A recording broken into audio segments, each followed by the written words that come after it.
გოგა ხაინდრავა ჩვენი განსაკუთრების სტუმარი, ჩვენი მეგობარი ზმაკაცი. ჩვენ ძალიან კარგად ვლაპარაკობთ საერთაშორისო ამბებზე. საერთაშორისო ამბებზე ლაპარაკი იმიტომ არის საჭირო, რომ ქართული ოპოზიციის უსუსრობის გამო ქართული პოლიტიკა აღარ არსებობს ამ სიტყვის პირდაპირ გაგებით, ხელისუფლებას კარდლანში აქვს და უმუშაობს, თუმცა არსებობს საშიშროება, რომ ბიუროკრატია, ევრობიუროკრატია, deep state მონახავს რაღაც გზას, ბინძურ ფულს მისცემს ამ ყველაფრის კადრებლებს და რაღაცა შეიძლება აირიოს ქვეყანაში. თუმცა აი ამ კანონების ახალი პაკეტით მეგობრებო უცნებას ყოჩახ ირიდებს ამ საფრთხეს. შენ თავარი იცი რა არის? შალ ჯერსეთი ბიოსალმები მაყურებელს მადლობა მოწვევისთვის. თავარი არის რომ მსოფლიოში აღარ არის პოლიტიკა. ბატონი ტრამპი მობრძანდა და პოლიტიკა გააუქვა და ბიზნესი ყველაფერი არის გიყი გაყიდე იყიდე მიყიდე მომყიდე ესაფეს დაგემუქრე დამემუქრე დაუკელი აუწიე ფასი და რამე პოლიტიკა აღარ არსებობს მაგრამ ამას წინ ამის წინაპირობა რა იყო იცი რომ პოლიტიკოსები გაქრენ კი პორნო ლიბერალურ სამყაროში აი ამ ყოფილ ევროატლანტიკურ სივრცეში პოლიტიკური ფიგურები აღარ არიან არც ერთი ეხლა მაკრონი პოლიტიკური ფიგურაა, ან სტარმერი პოლიტიკური ფიგურაა?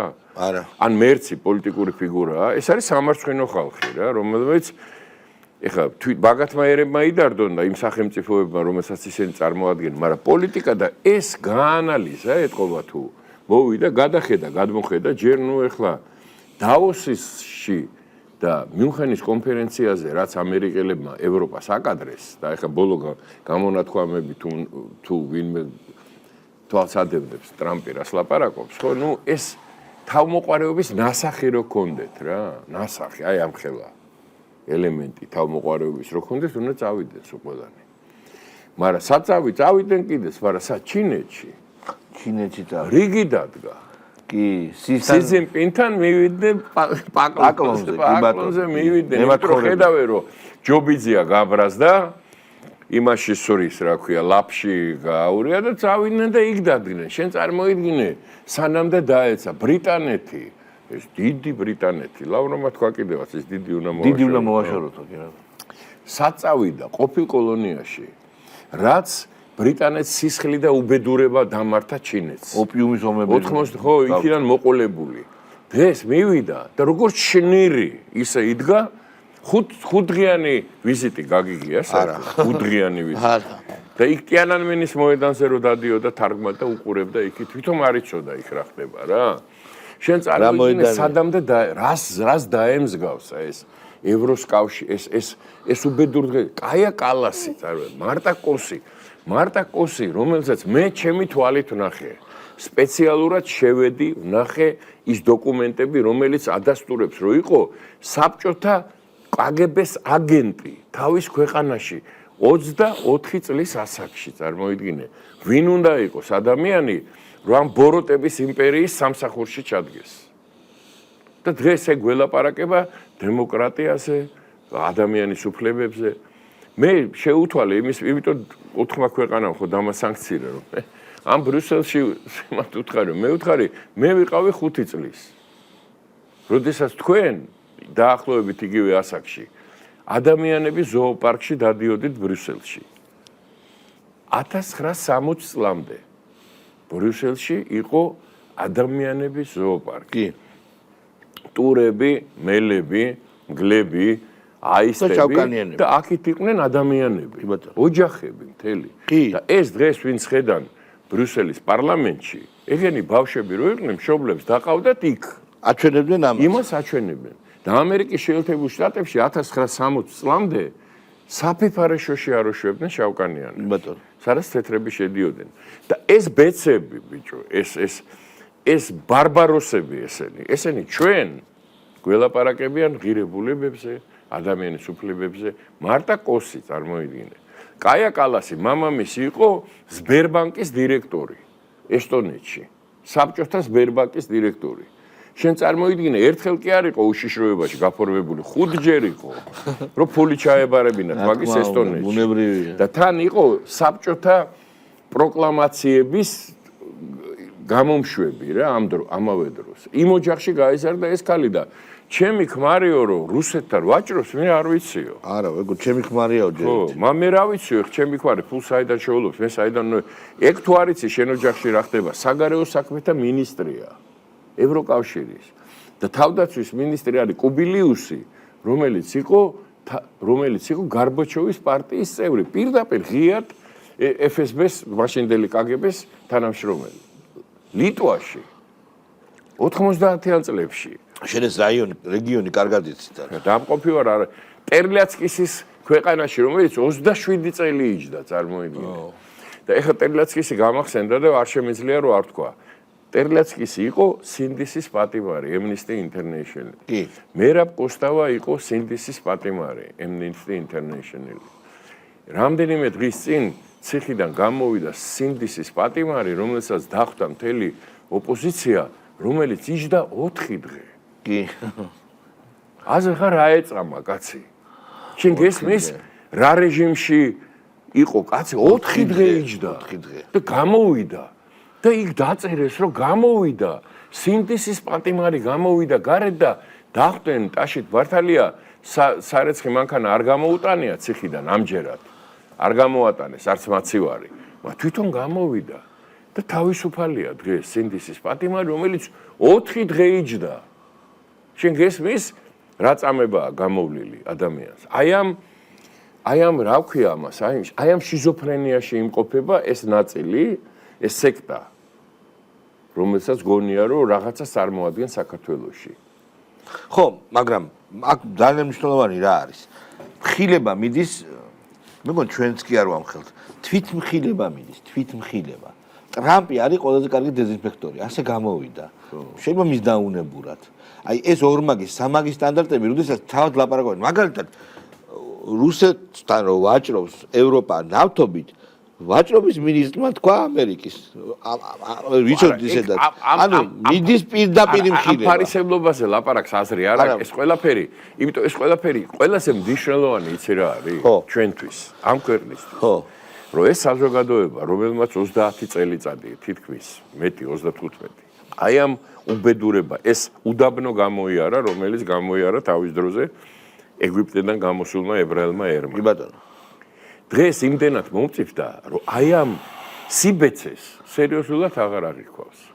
არც იმას შენ წარმოგიდგენია, მე ხო გეუბნები, ჩემ შვილიშვილზე საყვარელი ამ ქვეყანაზე არსება არ არსებობს ჩემთვის. რა თქმა უნდა. მე რომ მითხრან, რომ 475 დღე ყოველ დღე 6 და 8-მდე უნდა მიხვიდე შენ შვილიშვილთან, შანსი არ არის რა, გამორიცხულია.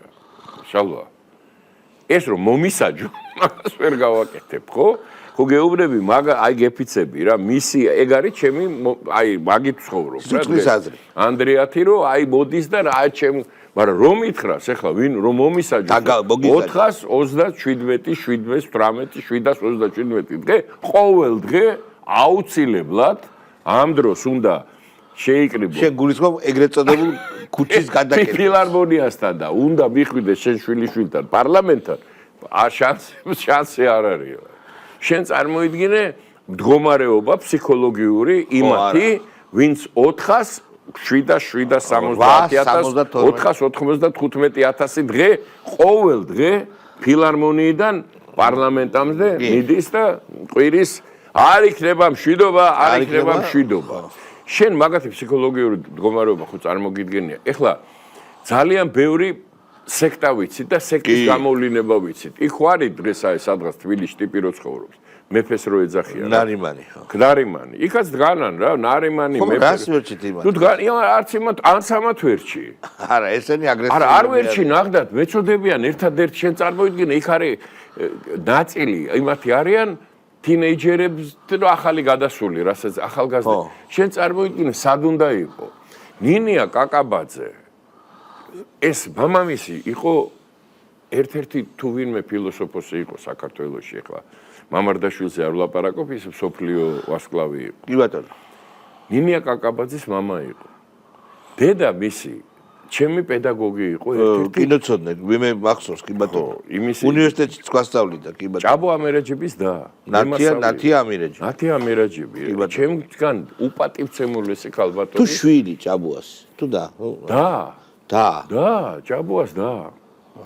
და ნინია კაკაბაძე გამოვიდა და თქვა რომ მარეზის გამონათქვამებიო. აბა რა ოჯახშია გაზრდილი აბა წარმოიდგინე. აბა მაგას ვიცახე, ნუ ეხლა ხო წარმოგიდგენია მარეზის გამონათქვამებიო.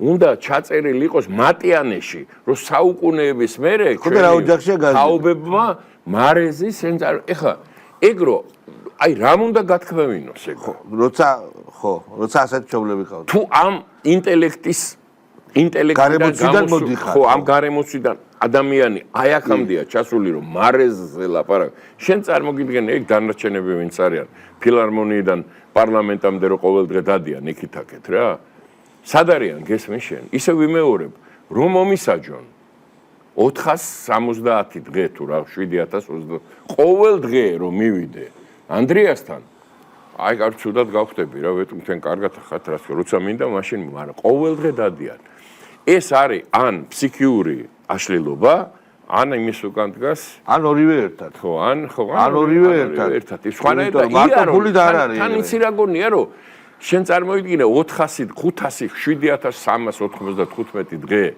პოლიტიკურ პროცესში რომ მონაწილეობდა ფიგურა არ არის მარეზი არა მარეზის გამონათქვამი და ოპოზიციებით და დოროთე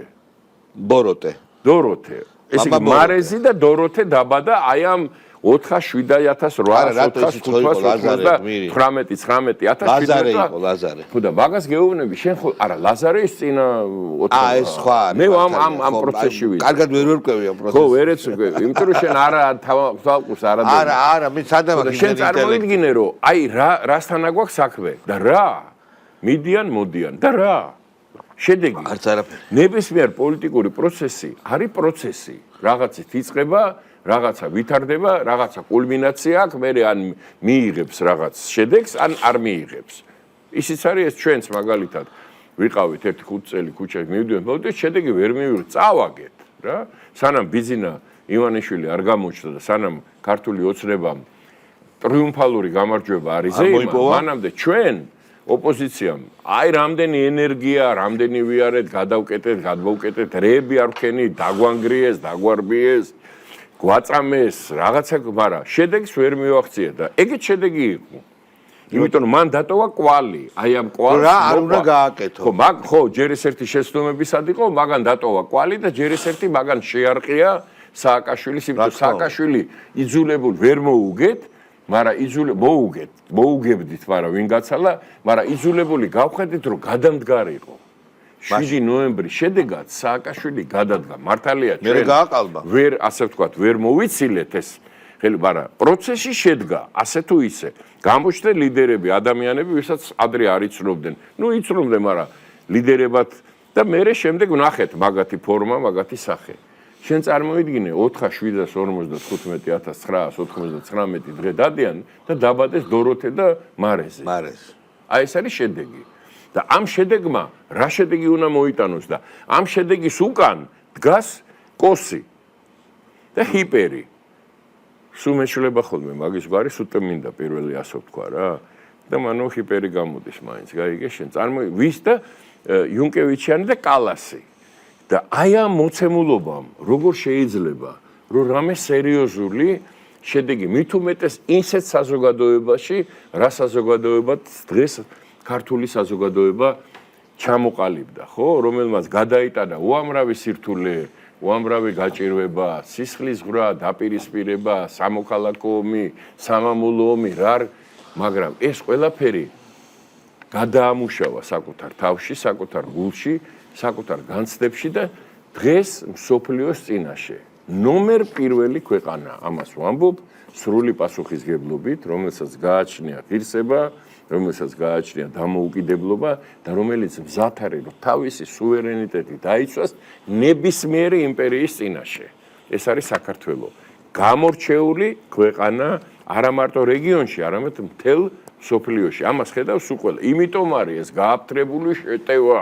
იჟებს გვანან, ნახე, იკრიბებიან მოსკოვის რაღაცა მოიგონეს ახლა რომ მოსკოვის სცენარი რაღაცა ჯანდა მოსკოვს მიმართეს აქ რო ვეღარაფერი იქნება ბრიუსელში მოსკოვს მიმართეს იქნება ის გვეშველისო და ვერც მოსკოვი გიშველით ვერც ბრიუსელი გიშველით და ვერც ვაშინგტონი გიშველით თქვენ უბედურ დღეზე გაჩენილებო თქვენ რისი მახნის ან თქვენ ან კალასები ან კოსები ან რისი მახნისები ხარ დანგრეული ჭაობში ჩამოცვენილი ეს უკაცრავად პასუხია და შეკითხვა მინდა ბატონი ხაზარაძე და ჯაფარიძე სად არიან ხო არ მოგიკრავს თვალი ჯაფარიძეს მოუკარი თვალი რომ განაცხადა რომ ერთადერთი ვინცაც შეუძლია ქართული სუვერენიტეტის დაცვა ეს არის ამერიკის შეერთებული შტატები ხო ესე იგი ისე ვიქარი ეხლა შენ წარმოიდგინე ვენესუელის სუვერენიტეტი ხო კუბის სუვერენიტეტი პანამის გრენლანდიის კანადის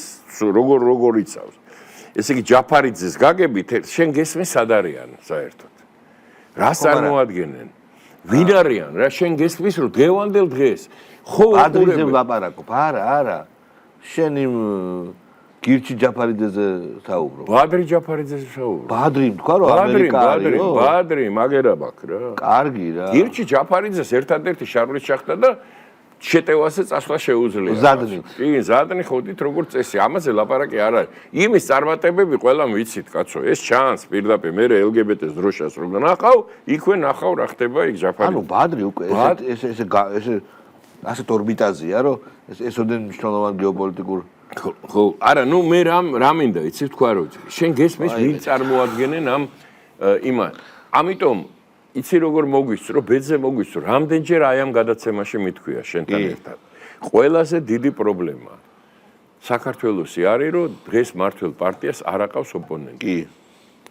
იმიტომ არის ის აი სერიოზული მეორადი პრობლემები, რომელიც გაჩნდა იგივე კორუფციასთან დაკავშირებით, იგივე სამთავრობო სტრუქტურებში კრიმინალთან იცი რატო? იმიტომ რომ ხედავენ რომ ოპონენტი არ არის, პოლიტიკური ოპონენტი ვინც გეტყვის რომ ეს არ არის. ამიტომ გონიათ რომ მოსულა რა, ყველაფერი რასაც მინდა გავაკეთებ და ვერ გააკეთებ, რასაც გინდა და რატო ვერ გააკეთებს? იცი ქართული ოცნების წარმომადგენლები, ვინცაც იმედი აქვს, რომ რასაც უნდა გააკეთებენ. ბუნებრივია ყველა ეგრე არ არის და ბირთვი არის ჯამთელი და სწორად იქცევა და ამას ხედავთ, მაგრამ იცი რატო? იმიტომ რომ ეს საზოგადოება არ დაუშვებს ამას. და ეს დღის წესრიგში რომ დადგა თემა, მე მინდა ქართულმა ოცნებამ იცოდეს, რომ ამ დებატებში ხო, მათი ოპონენტები პოლიტიკოსები კი არ იქნებიან, საზოგადოების წარმომადგენლები იქნებიან, რომლებიც ისეთ საკითხებს დააყენებენ დღის წესრიგში, როგორც მაგალითად ისა.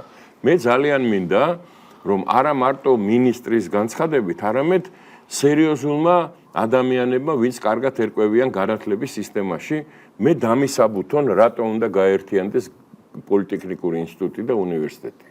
მე ამის საწინააღმდეგო არაფერი არ მაქვს, თუ მე ამაში დამარწმუნებენ, ისევე როგორც თელ დანარჩენ საზოგადოებას, ისე კი არა, რომ ჩვენ ესე გადავწყვიტეთ და ეს კარგია. მე არ ვიცი, შეიძლება კარგია, შეიძლება ცუდი, არ ვიცი. მაგრამ მე მინდა, რომ მოვისმინო იგივე ეთერებში, სადაც დაждდებიან ის ადამიანები, ვისაც განათლების თემა აწუხებს, ის კი არა, ვინც იქით რაღაცა იქ პოლიტიკური ნიშნით არის შენ. არამედ სერიოზული ადამიანები და რამდენიც გინდა არის იმდენი, ვინც ამ თემაში, ამ სფეროში მოღვაწეობს და იმათი აი ამ დიალოგის თუ დებატის შედეგად მე დავწმუნდე, რომ პოლიტექნიკური უნივერსიტეტის და საქართველოს სახელმწიფო უნივერსიტეტის გაერთიანება ეს არის წინ გადადგმული ნაბიჯი და ეს ასეთი თემები საზოგადოებაში არის უამრავი, სადაც ჩვენ საზოგადოებას გვინდა რომ გავიგოთ, მარტო ის კი არა, რასაც თავრობის წარმომადგენელი გვეტყვის მინისტრი თუ პარლამენტარი თუ პრემიერ-მინისტრი, ვინც გინდა, ისაც ჩვენ პატივცემთ, მაგრამ მე მჭირდება იმ ადამიანების კომპეტენტური აზრი, ვინც ამ თემებში გარკვეულია.